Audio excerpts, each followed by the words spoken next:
Magandang araw mga kababayan and welcome back to my YouTube channel. So ngayong araw ho nito, nako, makikita nyo kung gaano ho karami ang mga sumama dito po sa caravan kung saan nga po ito yung mga supporters ni Pangulong Duterte at sumusuporta din po ngayon sa caravan nga po ni Congressman or Attorney Marcolita. So papunta kami ngayon sa Maynila, iikot doon and halika kayo, samahan nyo po kami. So marami ho ang nakikiisa, kita nyo naman. Actually itong sa unahan, mga motor pa lamang ho ito. Ayun, pati si kuya talagang ano din tumataas din. Ay, yun talagang very active din yung mga kababayan ho natin. Yung iba kasi busy, pero ang dami ho ng mga sumama ngayong araw ho na ito. Ayan, so medyo pinakita ko ito muna yung mga nangamotor kasi sa bandang hulihan mga nakakotse naman. So samahan niyo po kami na umikot dito nga po sa Kamaynilaan. Ipakita po natin at ipakita natin ang suporta natin, lalong-lalo na po sa mga kandidato na sumusuporta kay VP Sara Duterte and kay Pangulong Duterte, mga kababayan. So halika kayo, samahan niyo po kami. So dito medyo gilid-gilid muna tayo kasi syempre, diba, at least maipakita ko po sa inyo kung gaano ho karami. Alam nyo ngayon, medyo nag-aalanganin yung mga congressmen na pumirma pabor sa impeachment ni Vice President Sara Duterte. Medyo, naano na sila, siguro kinakabahan na sila dahil nga po dito natin maipapakita, mga kababayan, talagang yung mga pumirma sa pabor kay Vice President Sara Duterte impeachment. Dito natin ipakita na talagang mas malakas ang mga kaalyado ng mga Duterte, at yung mga pumirma na yon talagang sabi nga ng ating mga kababayan, baka sa inodoro talaga pupulutin ho sila. Standby muna. Actually itong way na ito, mga kababayan, at this time papunta itong Quiapo, ayan Rotonda España. Ayan, way ito papuntang Quiapo So tingnan natin kung saan iikot. Ako naman ho ay nandito sapagkat batid naman ho nating lahat na simula talaga si Kong Marcolita ay grabe yung suporta niya kay VP Sara, sapagkat batid ho nating lahat na si Vice President Sara Duterte naman ay nasa katwiran at ginagawa ho ang mandato niya para sa inang bayan. Although ngayon, kita natin at na-impeach na nga po si Vice President Sara Duterte doon sa Congress. Pero yun, mga kababayan, wala pa yon. Still at this time, si Vice President Sara pa din ang ating Vice President. Kaya medyo kabado ho sila. Tandaan ho natin, kung Marcolita pa lang ito. Grabe. Dami Dito muna tayo para diba? So mamaya medyo magpapahuli ako kasi para maipakita ko sa inyo. Ayan, mga kababayan, ang haba ho nito, kabayan. Kaso nga lang, at this time kasi sumabay lang tayo sa mga nangamotor. Pero yung haba nito, talagang lalo-lalo na yung mga nakakotse. Nako, ang dami ho nito. Tandaan po natin, isa pa lang po ito. Si Kong Marcolita pa lamang. Ito po para po sa kaalaman ng lahat, Kong Marcolita or Attorney Marcolita is running for senator, mga kababayan ko. Hindi pa nagsama-sama yung mga kaalyado or yung mga kasama po dito sa slit po ng PDP laban. Hindi pa ito, kumbaga isa pa lamang po ito. Pero nakita ho natin na talagang ang dami po talaga ng sumama. So samahan nyo po kami. Ayan, so papunta na tayo sa Quiapo. Tama, uwi na ito papuntang Quiapo. So ayan, punta na tayo. Grabe, talagang makikita natin talagang lakas. At syempre, ang mga Iglesia ni Cristo, syempre 101% naman itong mga Iglesia ni Cristo, talagang ang suporta nito, syempre of course walang iba kundi kay Rodante Marcolita. Matatandaan po natin, January 13, nang nagkaroon po ng pagtitipon or rally, peace rally, ang mga iglesia po ni Cristo. At ang kanilang nga pong panawagan is antay po sila doon sa impeachment. Kumbaga, dapat daw di umano ay pagpupusan ng gobyerno ang mga pangunahing isyu ng ating bansa. Pero gayon pa man, sa kabila po ng panawagan at milyon-milyon ho na membro ho ng Iglesia ni Cristo, ay itinuloy pa din ng mga congressmen itong impeachment laban kay Vice President Sara Duterte. Kaya ako'y naniniwala na maybe hindi talaga sila makakakuha ng boto from the INC member. Ayan, yan ang aking paniniwala, mga kababayan. Nakita nyo naman yung mga nagboto pabor doon sa impeachment ni Vice President Sara Duterte. Marami ho talagang naghingi ng pasensya, no, sa kanila pong mga distrito, sa kanilang mga nasasakupan, sapagkat batid din naman nila na kung saan ang mga Duterte pa din ay talagang grabe yung lakas, hindi lamang po sa Mindanao, maging sa Luzon and sa Visayas, no, talagang grabe ho ang lakas nitong mga Duterte. Kaya talagang yung iba nga meron pa nga nag-book out no, meron din talagang pasensya na di umano, ganyan. Ngayon mga kababayan nyo, sabihin na talagang mahina at hindi magandang ginawa ng mga Duterte. Di ba? Kaya yung mga loyalists, no, yung mga dilawan, nakita naman natin, nagkaisa ho sila, di ba, at this time, to attack sa mga Duterte. Pero alam niyo po, isa lang po ang aking masasabing katotohanan. Anong panahon po ni Pangulong Duterte ay talagang naging maayos po ang ating bansa. Lalong-lalo na war on drugs ng Duterte administration, no? Although sinasabi ng mga loyalists na hindi daw umano naging successful. Pero nung kami po ay nagkaroon ng survey, ay very successful po yan, mga kababayan. Nasa 80 to 98% po ng ating mga kababayan ay pabor po sa naging hakbang ng gobyerno way back 2016 up to 2022 ng Duterte administration. Ayan. So, ang dami dito. Medyo nagilid muna tayo. Malapit na tayo sa Quiapo, mga kababayan. Nagtahay. Ayan, pa-Quiapo na ito. Ilang ano na lamang, ilang minuto na lamang ho ay nasa part na po tayo ng Quiapo. At papapunta po to doon kasi doon po ang ikot nito Ayan, no. Yung palabas from Quiapo, doon ang medyo malaki-laki. Marami-rami, kaya abangan nyo po yan, mga kababayan. Ayan, no. Nako po, grabe. And by the way, salamat din po sa aking mga kasamang vlogger na kasama mo natin ngayong araw ho na ito. Ako po yung nagsasabi ho sa inyo, lahat po ng mga DDS vlogger wala ho yung bayad galing ho kung sino mang mga politiko. So wala ho, kami po yung voluntaryo lamang na nandito upang ipakita sa sambayan ng Pilipino yung mga nangyayari po sa ating inang bayan. Diba, no? So ayan, tama, pa-Quiapo na ito. Wow, ang dami medyo muna tayo. Actually, dapat siyempre nakahanay tayo dyan. Pero siyempre, para makita ho ninyo, umuna na ho kami, nag-move na ho kami. Ang aking hong kasama. Yan. So, pagdating dun sa bandang Quiapo, pag naunahan ko na itong mga motor, lahat ng motor, hihinto ako at ipapakita ko sa inyo simula sa motor hanggang po sa mga naka 4 wheels, mga kababayan. So standby po kayo para makita ko ninyo. Okay, so dito dumaan sa kabila, dito pala dadaan sa kabila kasi itong kanan, correct me if I'm wrong, pero sa pagkakaalam ko kasi ito kasing kanan, yung way na yan papunta yan sa Quiapo.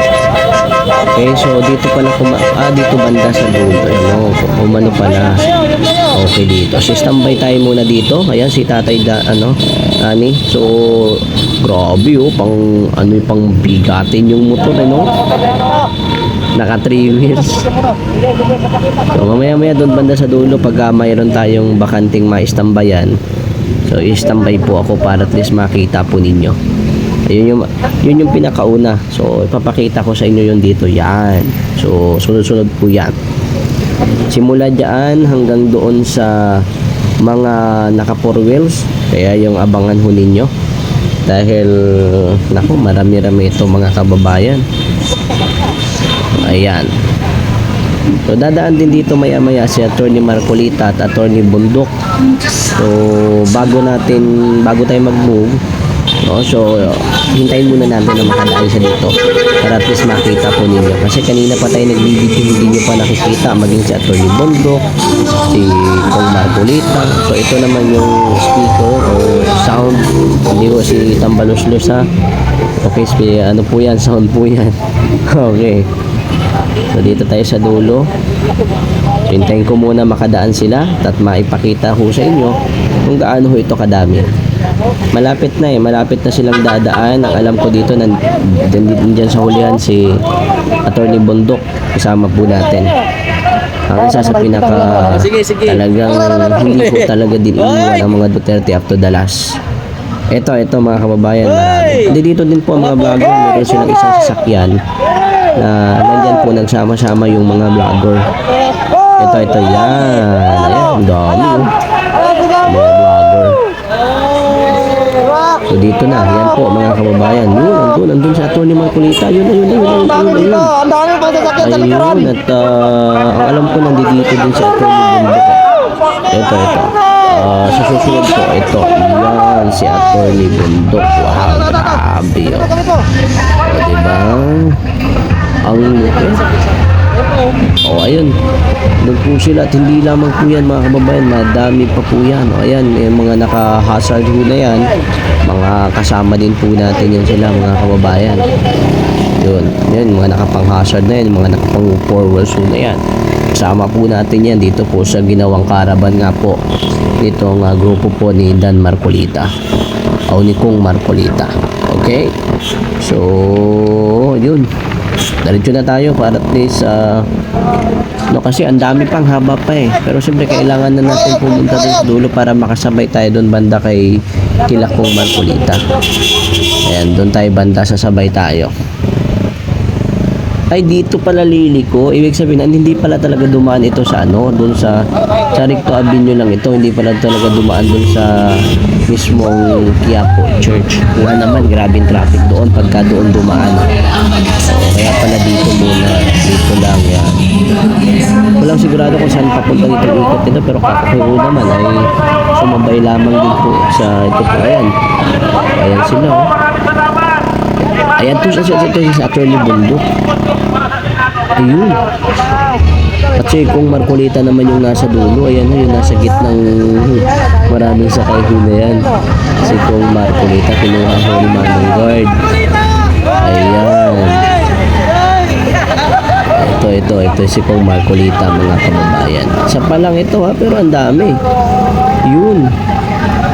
Namimigay din po sila ng mga t-shirt mga kababayan. Actually itong lugar ho na ito, hindi talaga ito masyadong matao, gawa nga ng ito kumbaga mga private ito ditong location ho na ito, mga private ho ito yung lugar ho na ito dito. So ay makikita ho ninyo hindi ho masyadong matao kasi nga po mga puro private po dito. Sigaw naman kayo dyan! Ayan sila Kong. Ito mga vlogger mga kasama natin sa gift party list. At mamaya mga kababayan, may papakita ko din sa inyo. Kaya pagkakaalam ko kasi, marami kasi nagtatanong pero hindi ko pa ito masyado verifikado na bakit daw may sagip na pumirma. Ayan ang aking naririnig sa aking comment section. So mamaya po, ihahayag yan sa atin ni Kong Marcolita. And kung sino ba yung mga bagong nomini nitong sa gift party list. So mamaya po yan doon sa sila naman sa venue.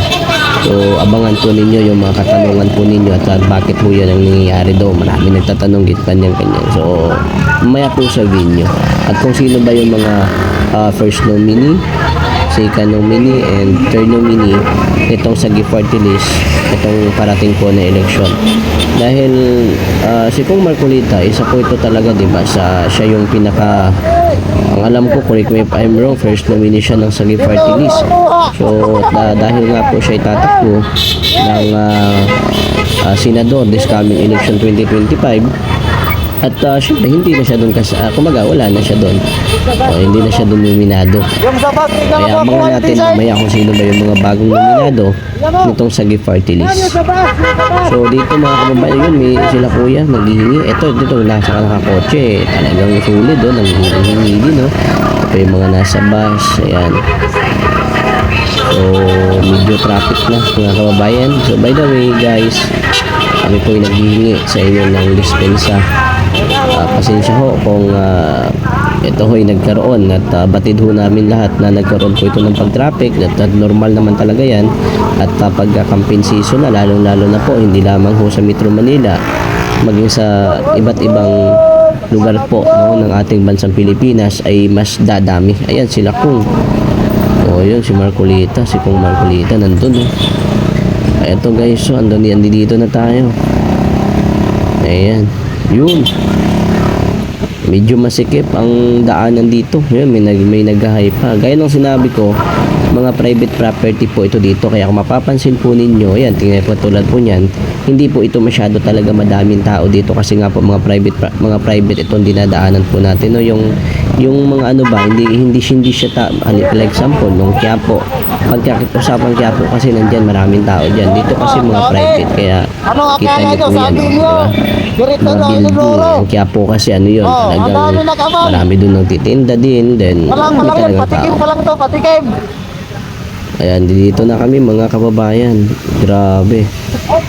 So, pagka ganito din, caravan, talagang ingat ka din sa pagdadrive mo. Siyempre, marami ho kayong mga kasama eh. Grabe yung ginagawa din ho na sipag nitong ating mga kasamang vlogger, no? Init ho, mainit ho ang panahon. Grabe. Tingnan natin saan ang ikot namin. Papunta kami sa Santa Misa. Okay. So, packet tayo doon. And papunta po ito pala ng Santa Misa mga kababayan. Ayan, dito na po tayo. Medyo sumunod muna ako ngayon sa mga vlogger. Sa sinasakyan po nito mga kasama nating vlogger. Medyo malayo din yung ikot namin. Isipin nyo from Quezon City nandito na ho kami mga kababayan. From Quezon City po. Nandito na po kami. Grabe, medyo mahirap lang syempre, wala kaming dalang gimbal yung oras na ito. Di ba? Yung mga kasama natin ng boom. Sila sir. Dito na tayo. Sana ba ito banda, Bert? Dito medyo medyo nag-traffic dito sa location natin. Ang dami kasi ng ang dami ng tao din talaga. Yung mga sumama sa caravan. Lalo na mamaya sabihin nyo. Diba kasi ngayon mga nakamotor pa lang ito. Mamaya sabihin nyo mas grabe talaga. Patatandaan po natin mga kababayan, Quezon City po ito gaganapin mamaya yung video. Matatandaan po ninyo doon po sa ginanapan din po ng rally ng Unity way back 2022 ni Vice President Sara Duterte at ni Bongbong Marcos. Kung mapapansin po ninyo talaga mamaya grabe talaga ang dami ng tao doon. Kaya ako maasa ho ako na mamaya talagang ang dami po ng mga dadalo sa event ho na ito mamaya mga kababayan. So ayan, medyo nasa hulihan ho natin ang mga nag-hi sila Kung Marcolita, si Attorney Bundok. Medyo nauna muna kami gawa nga ng medyo na traffic ho sila. Dito na ho kami. Grabe traffic na mga kababayan. Ayun nakaano yung mga vlogger, nakaano na. Ayun yung mga vlogger Ang dami na talaga ng mga sumasama ngayon, yung mga DDS vlogger, ang dami na talaga. Kaya ako, saludo din ako doon sa mga DDS vlogger kasi naniniwala ho ako yung mga yan, hindi ho bayaran ho yung mga yan. Kaya salamat ho sa kanila.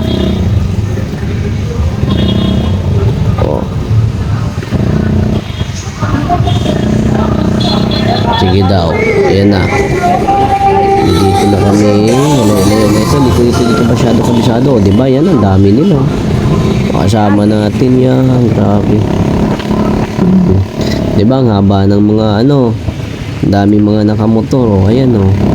Kita nyo yan. O, muna na ako. Para at least, una-una na tayo. Sir, vlogger ka? Grabe. Oh, artista mo. Ang layo na hunang natin mga kababayan. Sir, Standby ho kayo. Ayan o. Grabe. Sa nababanda ito. Oh, salamat Pat, umabot ka sa video si Ate Melvin sa unahan ho natin. By the way, dito na lang muna. Nakita tayo sa susunod na video. Maraming salamat po and magandang araw.